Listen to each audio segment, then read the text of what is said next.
नमस्ते। Public India के सारे दर्शकों का अभिवादन। आपसे एक आग्रह है और इसीलिए मैं व्यक्तिगत रूप से आपसे आग्रह कर रहा हूँ। 16-17 नवंबर 2024 को लखनऊ के मोती महल लॉन में अवध कॉन्क्लेव का आयोजन किया जा रहा है। आग्रह यह है कि अवध कॉन्क्लेव को सफलतापूर्वक आयोजन के लिए धन की आवश्यकता है। हम लोग पहले इसको करते रहे हैं, दूसरे नाम से करते रहे हैं, अवध कॉन्क्लेव, लोकमत सम्मान इत्यादि इत्यादि नाम से, लेकिन इस बार अलग अलग विषयों पर डिस्कशन होगा। देश के अपने अपने स्पेशलिस्ट आएंगे और इन सबके लिए मैं एक QR कोड आपको दे रहा हूं। इससे आप ब्रोशर डाउनलोड कर सकते हैं, देख सकते हैं क्या रूपरेखा है। लेकिन आपसे फिर से एक बार अपील है कि इस आयोजन को सफल बनाने के लिए थोड़ी आर्थिक मदद करें। बहुत बहुत धन्यवाद। हेमंत सर, अजीत पवार साहब ने अब तो मुहर लगा दिया, जिस पर पूरा विपक्ष बहुत दिनों से लगातार कह रहा था कि देश जो है वो अडानी साहब चला रहे हैं, सरकार भाजपा की नहीं है, अडानी साहब की है। तो क्या अब देश इसको स्वीकार कर लेगा? दूसरा, चुनाव के समय पर ये मामला आया है, डैमेज तो अडानी साहब का शुरू हो गया है, डैमेज कंट्रोल के लिए क्या कुछ किया जाएगा?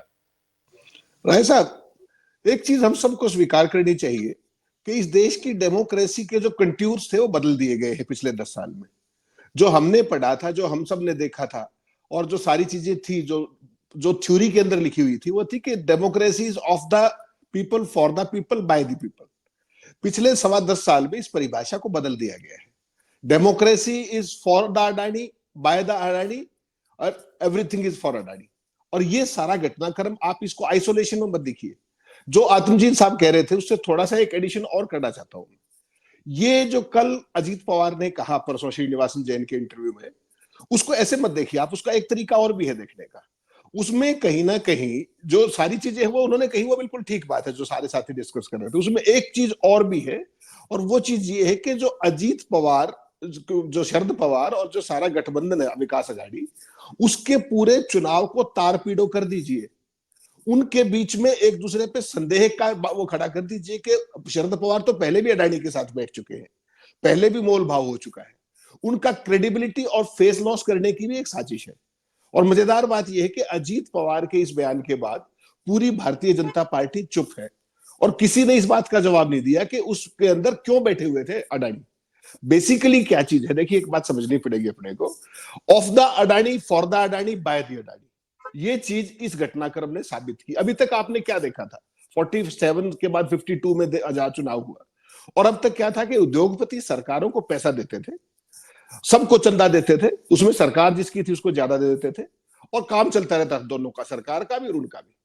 अब यहां एक नया चीज आई है कि पहली बात तो जनता की पसंद की सरकार मत बनने दो, जो हरियाणा ने एक ट्रेंड सेट किया, जो एक नया प्रयोग है बिल्कुल, जिसको अब लागू करने की तैयारी महाराष्ट्र और झारखंड में भी है, जिसका परिणाम आप देखेंगे बहुत जल्दी।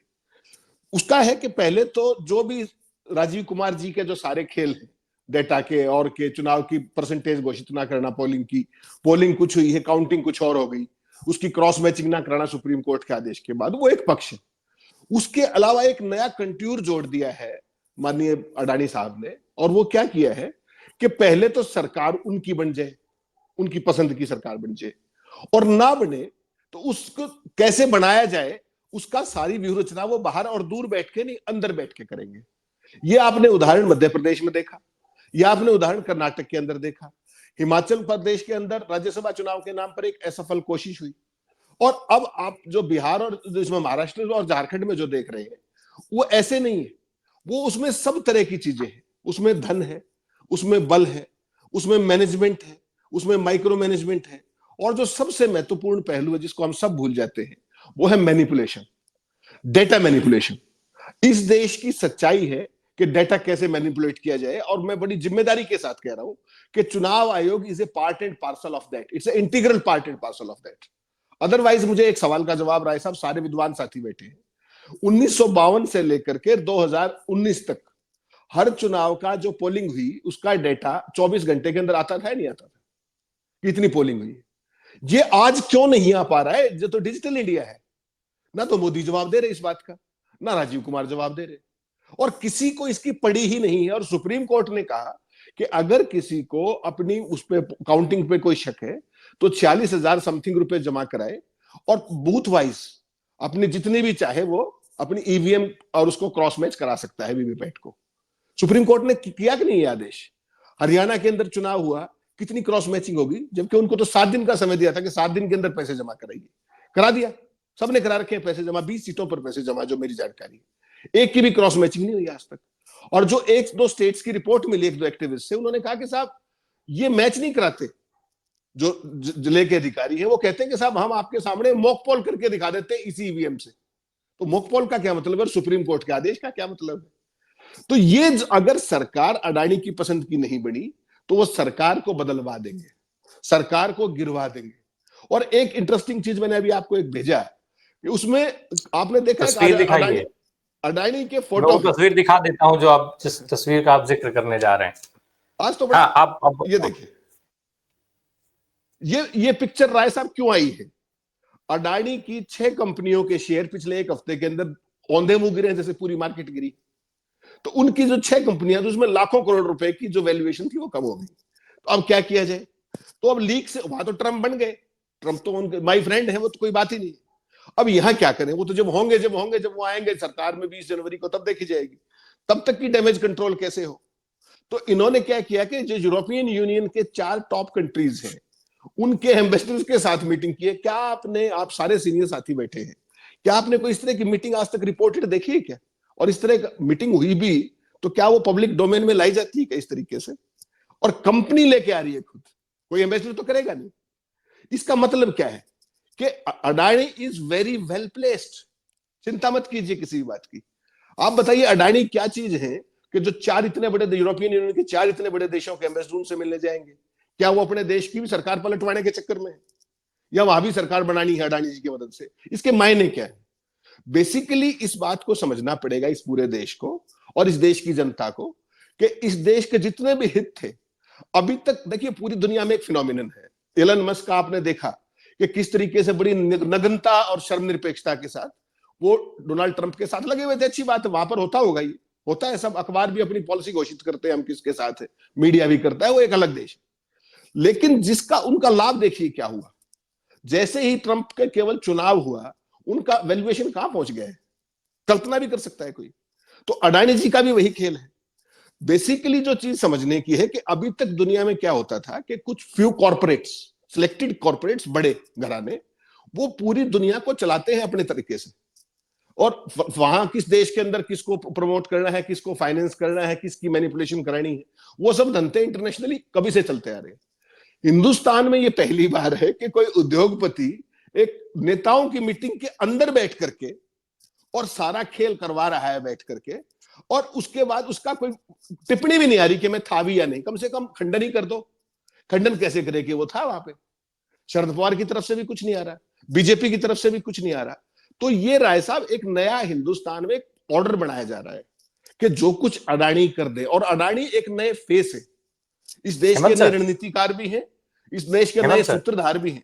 जी, मोदी जी का खंडन ना करना तो समझ में आता है, शरद पवार का खंडन क्यों नहीं आ रहा है, क्यों नहीं आ पा रहा है? आखिर भाई चुनाव भी चल रहा है, सीधा सीधा डैमेज है, और शरद पवार का खंडन अपने आप में ही डैमेज कंट्रोल के लिए बहुत उपयुक्त माना जाएगा। भाई मोदी जी तो अडानी का कभी नाम नहीं लेते हैं।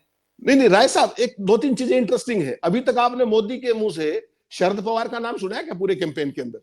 जिसको वो क्या कहते थे कि ये तो नेचुरली करप्ट पार्टी है, वो नहीं कर रहे उनका जिक्र भी। पूरी भाजपा भी जिक्र नहीं करी शरद पवार का। उनके क्रेडेंशियल्स को ही तो डाउटफुल करने का खेल है। और जो आपने बड़ा वाजिब सवाल पूछा कि शरद पवार क्यों नहीं बोल रहे हैं, शरद पवार कैसे मना करे? शरद पवार थे वहां पर मीटिंग में, दिस इज ए फैक्ट, इसको कौन झुठला सकता है? नहीं तो आपको क्या लगता है वो तुरंत उस पर रिएक्ट नहीं करती क्या एनसीपी? और सुप्रिया सुले क्या कह रही है कि मुझे तो इस बात की जानकारी नहीं है। क्या आपको लगता है ये संभव है? विद इन फैमिली तो डिस्कशन हुए होंगे ना। तो महाराष्ट्र की राजनीति जो है उसको इतनी साधारण देखने की वो नहीं है। वहां पर ना केवल अडानी, ना केवल अंबानी, देश का ऐसा कोई कॉर्पोरेट घराना नहीं है जिसका वहां पर वेस्टेड इंटरेस्ट ना हो कमर्शियल। और बॉम्बे के अंदर देखिए, और वो जो सारे का सारा जो रियल एस्टेट का धंधा है जो अडानी को अभी सौंपी गई है, पूरी की पूरी इतना बड़ा लाखों करोड़ रुपए का धंधा जो है, वो चीज क्या है? उसका सिंपल ये मतलब है, सारे साथी शायद सहमत होंगे इस बात से, कि मोदी और उनकी भारतीय जनता पार्टी किसी भी कीमत पर, रिपीट कर रहा हूं, किसी भी कीमत पर महाराष्ट्र और झारखंड को खोने की स्थिति में नहीं है। उसको नहीं झेल पाएंगे वो। और इसके लिए उनको जो कुछ करना पड़ेगा, जैसा आतमजीत जी ने कहा कि जो हरियाणा में खेल किया, that was only a test case. यहां पर तो इससे बड़ा भी कुछ करना पड़े तो ये उसकी भी तैयारी है वहां पर, बी रेस्ट एश्योर्ड। इन दोनों सरकार, हरियाणा का देखिए रेलेवेंस कुछ और था। हरियाणा को कांग्रेस जाने का मतलब था कि सारा किसान आंदोलन दिल्ली में आके बैठ जाएगा और बांग्लादेश वाली सूरत क्रिएट हो सकती है। तो हरियाणा का इलाज तो उस लिए किया।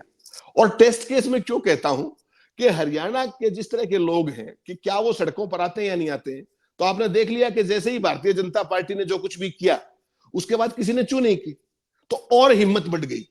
तो अब ये और ज्यादा शर्मनिरपेक्षता के साथ अपने सारे मिशंस को महाराष्ट्र और झारखंड में लागू कर पाएंगे। तो एक रास्ता खुला है हरियाणा से। और उन जो जितनी भी इनके जो भी मैनिपुलेशंस है, जिसको बहुत सारे लोग आजकल मैनेजमेंट कहते हैं, माइक्रो मैनेजमेंट कहते हैं, अगर आप हरियाणा के परिणाम को बिटवीन द लाइंस देखें तो वो मैनिपुलेशन है। मैनेजमेंट कुछ नहीं है, वो डेटा मैनिपुलेशन है, वो ईवीएम की मैनिपुलेशन है, वो सारे खेल हैं और जिसमें चुनाव आयोग बराबर का हिस्सेदार है। ये आज नहीं तो कल जब भी ये ईवीएम का खेल खुलेगा तब आप सबको साथियों को समझ में आएगा कि यहां पर एक्चुअली हुआ क्या था। बहुत ब्रीफ में 2 लाइन में एक बात कहना चाहता हूं। हरियाणा में बीजेपी ने 89 सीट्स पर चुनाव लड़ा साहब।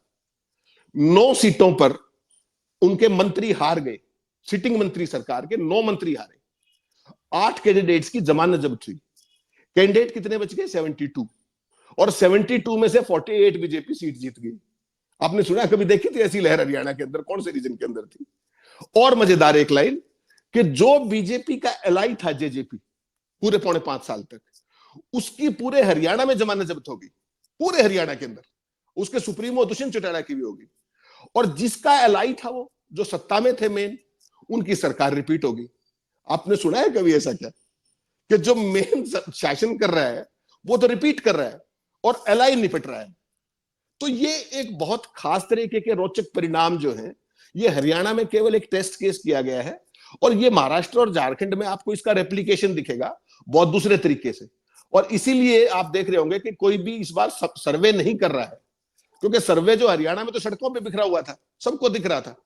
और उसके बाद जो परिणाम आए, सर्वे करा के भी क्या कर लोगे आप? तो इसलिए अडानी जी की एजेंसी सर्वे कर रही है, वो बता रही है कि 145 165 सीट आ जाएंगी।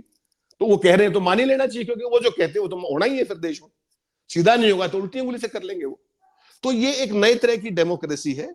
और इसका अब फेस जो है, माफ कीजिएगा, वो मोदी जी नहीं है। जो अजीत पवार ने खुलासा किया उसके बाद बड़ा ये स्पष्ट हो गया है। देखिए, नीतिगत स्तर पर सारा देश पहले भी देख रहा था कि किस तरीके से मोनोपोलिस्टिक पॉलिसीज बढ़ाई जा रही है 10 साल से। ये पॉलिटिकली इंटरवेंशन और पार्टी मीटिंग के अंदर बीच में बैठने के बाद ये साबित हो गया है कि वो प्रत्यक्ष तौर पर अडानी जी हर चीज को ऑपरेट कर रहे हैं, संचालित कर रहे हैं, सुपरवाइज कर रहे हैं। और उसके अंदर जो कुछ भी करना होता है, आहुति डालनी होती है, वो प्रत्यक्ष बैठ के डाल रहे हैं। ये इस देश ने कभी नहीं देखा था और ये एक नया लो है इस देश की डेमोक्रेसी के लिए। नमस्ते। पब्लिक इंडिया के सारे दर्शकों का अभिवादन। आपसे एक आग्रह है और इसीलिए मैं व्यक्तिगत रूप से आपसे आग्रह कर रहा हूं। 16-17 नवंबर 2024 को लखनऊ के मोती महल लॉन में अवध कॉन्क्लेव का आयोजन किया जा रहा है। आग्रह यह है कि अवध कॉन्क्लेव को सफलतापूर्वक आयोजन के लिए धन की आवश्यकता है। हम लोग पहले इसको करते रहे हैं, दूसरे नाम से करते रहे हैं, अवध कॉन्क्लेव, लोकमत सम्मान इत्यादि इत्यादि नाम से। लेकिन इस बार अलग अलग विषयों पे डिस्कशन होगा। देश के अपने अपने स्पेशलिस्ट आएंगे और इन सब के लिए मैं एक QR कोड आपको दे रहा हूं। इससे आप ब्रोशर डाउनलोड कर सकते हैं, देख सकते हैं क्या रूपरेखा है। लेकिन आपसे फिर से एक बार अपील है कि इस आयोजन को सफल बनाने के लिए थोड़ी आर्थिक मदद करें। बहुत बहुत धन्यवाद।